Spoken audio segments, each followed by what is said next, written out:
I'm about to say something that might shock you. As a woman who loves gaming, I don't want companies to change masculine games for me. Stop it. Don't do it. And Space Marine 2 is the perfect example of why that's actually a good thing. But before you click away thinking this is just another culture war rant, hear me out. Because what I'm about to tell you might completely change how you think about who games are really for and why the gaming industry's obsession with fixing perfectly good games is actually ruining the medium we all love. All right, so let me paint you a picture of what's happening in gaming right now. We've got boardrooms full of executives looking at spreadsheets, seeing that roughly half of gamers are women, and thinking, how do we capture that market? And their solution, tape games that have traditionally appealed to men and, well, let's call it modernizing them. They also can't seem to read the spreadsheet because if you dive deeper into the half players are women thing, you'll find a lot of complexity and a lot of mobile games happen to be involved. So it's not that simple as just two separate numbers. It's very weird how business does this. It's almost like we have real data that they could use to make informed decision, but Anyway, tangent. Here's where it gets interesting. I have been gaming for the last few years, but my husband is a lifelong gamer and we've both watched this industry evolve, and I've seen what happens when companies try to make every game appeal to every demographic.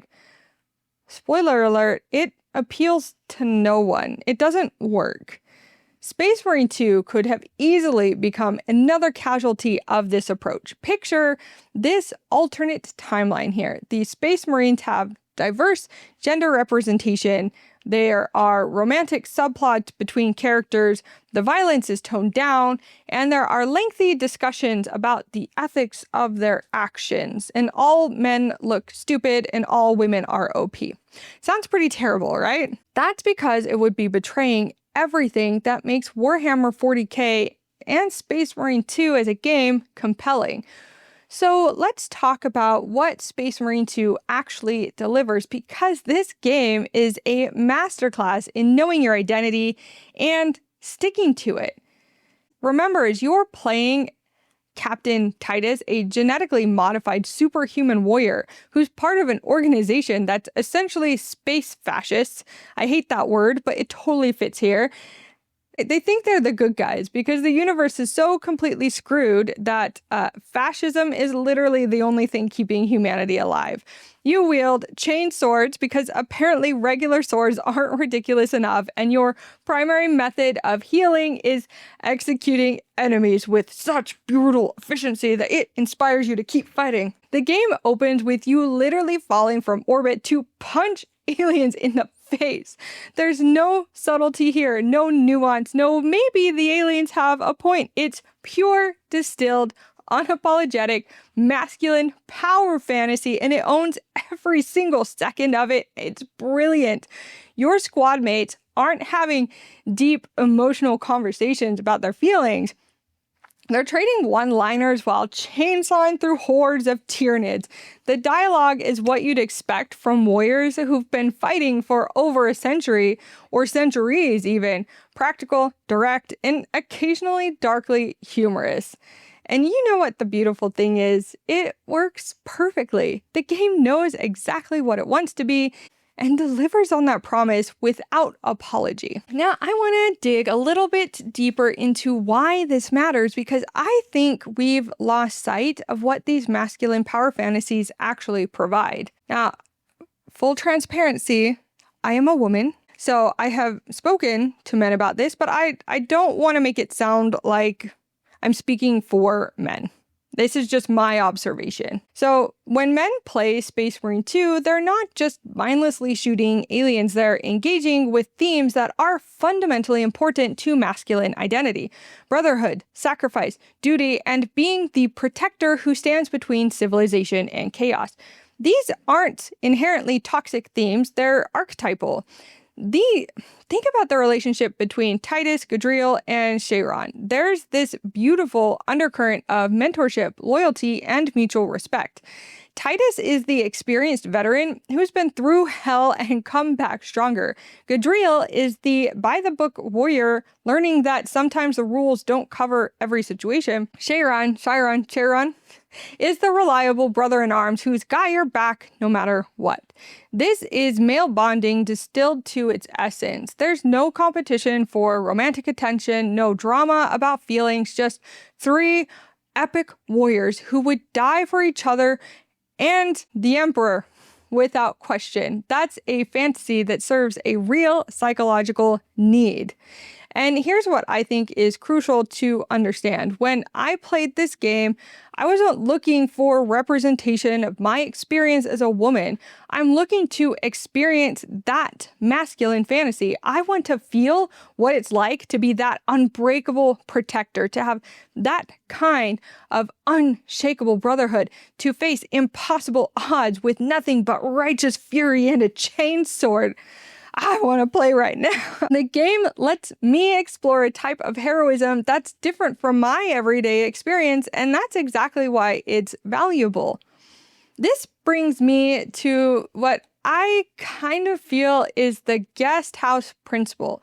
I think this is where the gaming industry has completely lost the plot. When you visit someone's house, you don't walk in and immediately start suggesting how they could rearrange the furniture to make you more comfortable. You don't critique their decor choices or demand they change their music to something you prefer. You appreciate the space they've created, even if, and especially if, it's different from your own. That's exactly how I approach games like Space Marine 2. I'm a guest in a masculine space, and I respect what that space represents. I'm not there to change it or make it more accommodating to my preferences. I'm there to experience something different, something that offers a perspective I don't get in my regular life, and there to just destroy the shit out of some aliens. But somewhere along the line, the gaming industry decided that a good host means completely renovating your house for every guest who might possibly show up. The result would be houses that look technically like generic hotel rooms, functional for everyone, but special for no one. Think about some of the games that have tried to appeal to everyone in recent years. They're often beautifully crafted in one way or another, but completely forgettable. They might check every box on the diversity checklist, and some you didn't even think about, but somehow they manage to have no soul, no distinctive identity, and no real audience. Space Marine 2 avoids this trap entirely. It says, this is who we are, this is what we offer, take it or leave it. And paradoxically, that confidence makes it so much more appealing, not less. I've seen this principle work in reverse too. When people play games like Stardew Valley or Animal Crossing, they're not demanding more violence or more masculine themes. Those games offer something different, a more nurturing, community-focused fantasy that has its own value. The diversity comes from having different games serve different needs, not from making every game try to serve every need. And here's where I'm going to say something that might make some people uncomfortable. The assumption that women want masculine games to be changed for us is often completely wrong. Obviously, I don't speak for every woman, but I've noticed something interesting my time in the gaming community. The women who are drawn to games like Space Marine 2, Doom, or Call of Duty often love them precisely because they're unapologetically masculine. We're not there despite the testosterone-fueled fantasy, we're there because of it. When I'm chainsawing through a horde of Tyranids, I'm not thinking, this game really needs more female Space Marines, or this toxic masculinity is problematic. I'm thinking, hell yeah, let me purge some heretics for the Emperor. I'm fully bought into the fantasy the game is selling.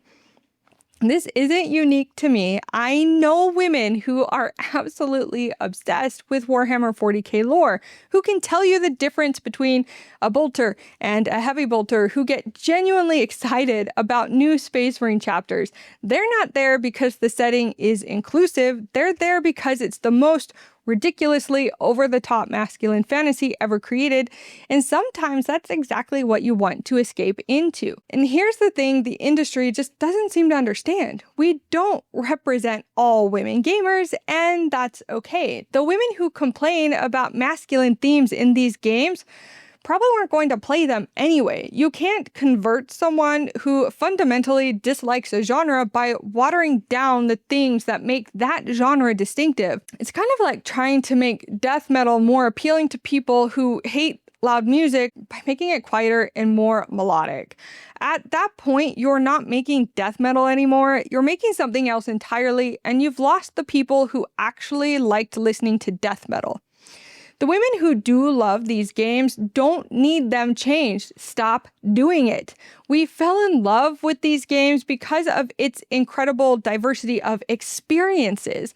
Some of those experiences are going to be masculine. Sometimes they're feminine. And some are even somewhere in between. And that's what makes gaming as a medium so rich and varied. And let's talk about why Space Marine 2 feels so authentic compared to games that try to check every demographic box. The game comes from a place of genuine passion for the source material. The developers at Saber Interactive clearly understand and love Warhammer 40k exactly the way it is. They didn't set out to make a game that would appeal to the widest possible audience. They set out to make the most authentic Space Marine experience possible. And that authenticity shows in every detail. The way the bolters sound like explosive thunder, the weight and heft of the melee combat, the absolutely bonkers, over-the-top dialogue that somehow manages to be both ridiculous and genuinely inspiring, brother. Even the way Titus moves, he doesn't just walk, he strides with confidence of someone who could bench press a tank, and you know he could. Compare this to games where you can feel the focus groups and committee decisions in every design choice. Characters who feel like they were designed by checklist rather than passion. Dialogue that sounds like it was written by someone who's never had a real conversation or a real bad day in their life.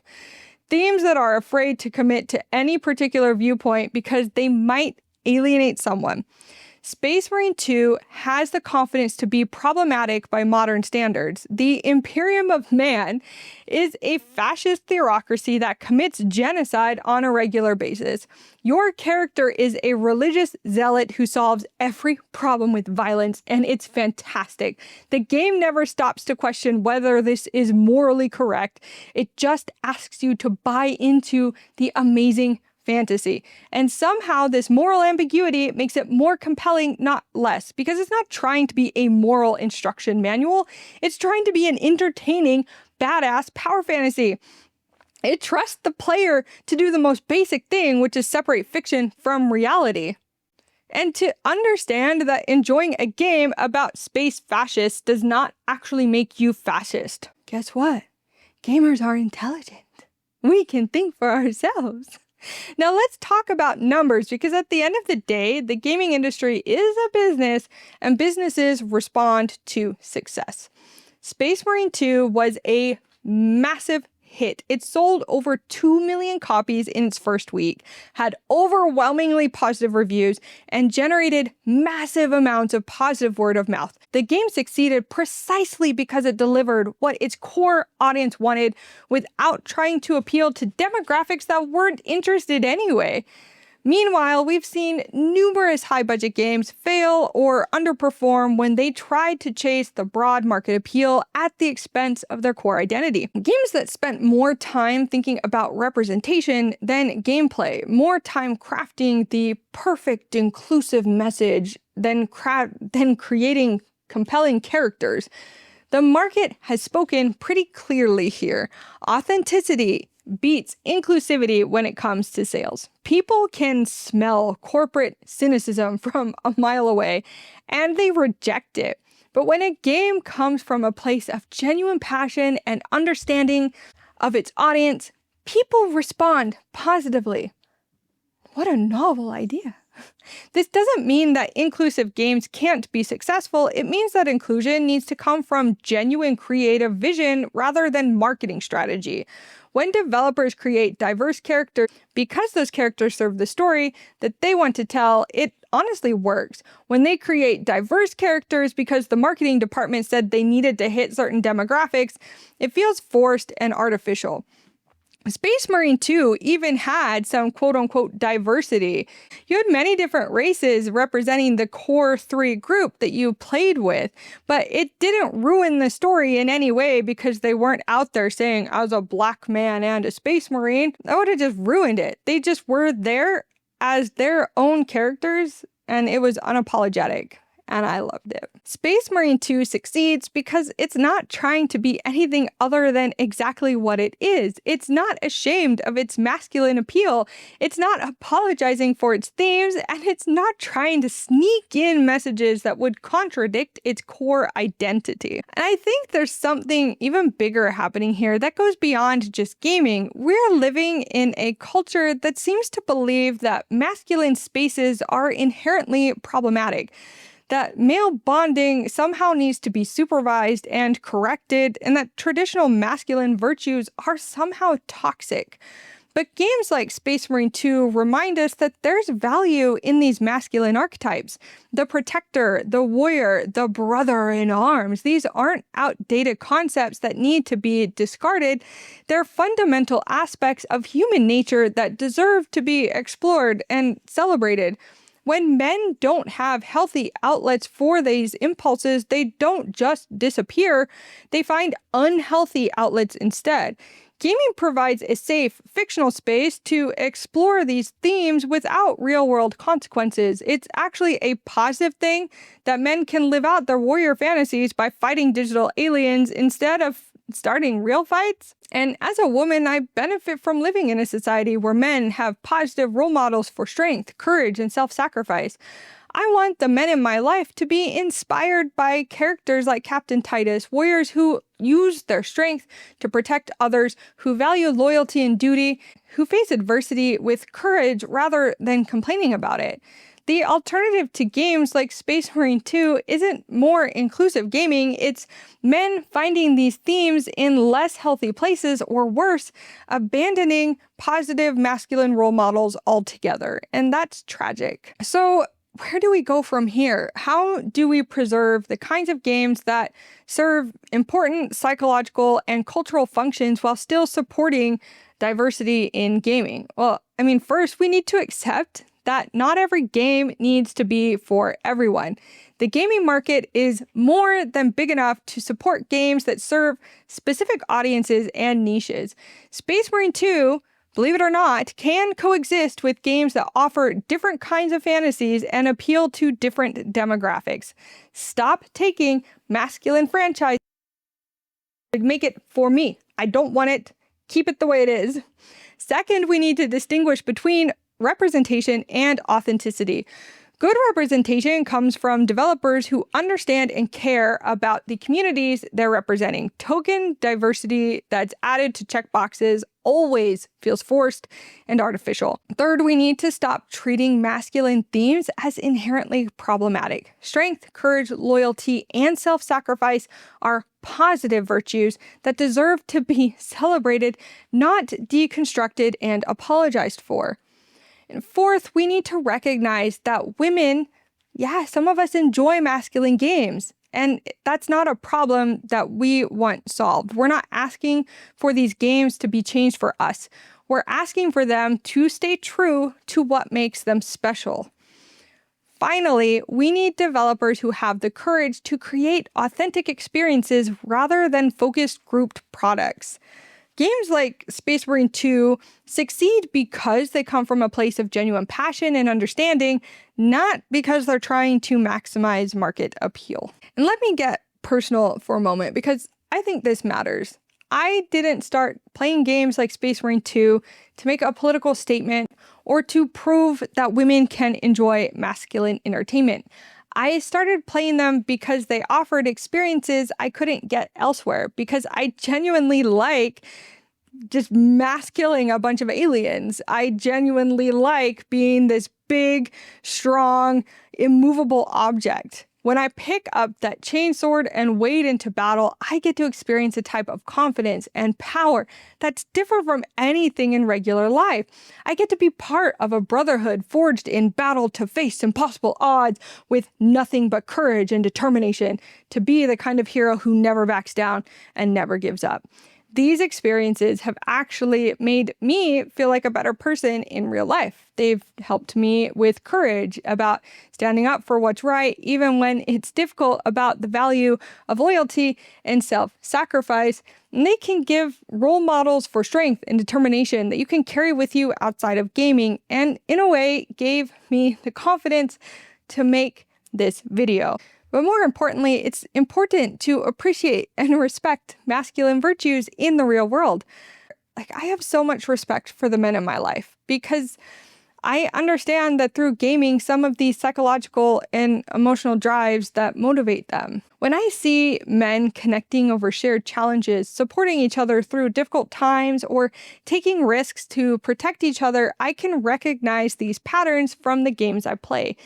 Gaming is more appreciative of positive masculinity. Gaming can be a positive role model for masculinity, not a toxic one. So here's my final message, and I hope it resonates with both developers and gamers. It's not just okay for some games to have a primary audience. It's essential. Space Marine 2 is a perfect example of what happens when developers have the courage to create something authentic rather than something that tries to please everyone. It's unapologetically masculine, and that's exactly why it works. It offers a specific type of fantasy that serves a real need, and it does so without compromise or shame. As female gamers, some of us don't want every game to be changed for our benefit. We fell in love with these games because of its diversity in thought, because different games offer different experiences.